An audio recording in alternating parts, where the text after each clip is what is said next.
বন্ধুদের সাথে রেস্টুরেন্টে গেছেন বা বাড়িতেই স্যুপ বানিয়েছেন, কিন্তু ওপরে ভাসছে এক গাধা তেল, দেখতেও বিশ্রী, খেতেও অস্বাস্থ্যকর।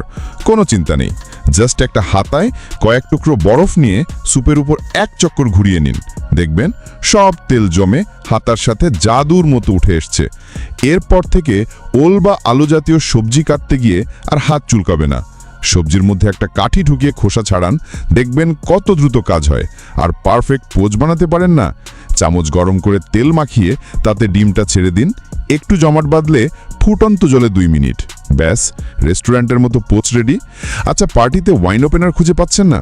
কোনো ব্যাপার না, বোতলের মুখে লাইটার দিয়ে একটু তাপ দিন, দেখবেন কর্ক নিজে থেকেই পপ করে বেরিয়ে আসবে। এবার শুনুন সব থেকে কাজের টিপসটা।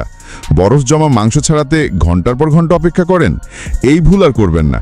একটু লবণ আর সাদা ভিনেগার দিয়ে হালকা গরম জলে মাত্র 3 মিনিট ভিজিয়ে রাখুন। এভাবে বরফ ছাড়ানো মাংস সদ্য কিনে আনা মাংসের চেয়েও নরম আর টেস্টি হবে। আর খালি হাতে টেপ ছেড়ার এই নিনজা টেকনিকটা দেখুন, টেপটা ত্রিভুজের মতো ভাঁজ করে হালকা টান দিলেই ছিঁড়ে যাবে। ভুট্টার দানা ছাড়ানো কি ঝামেলার মনে হয়? মাঝখানে কাঁচি ঢুকিয়ে ঘুরান, 2 ভাগ হয়ে যাবে। এরপর দানাগুলো ছাড়ানো একদম সহজ, একটাও ভাঙবে না।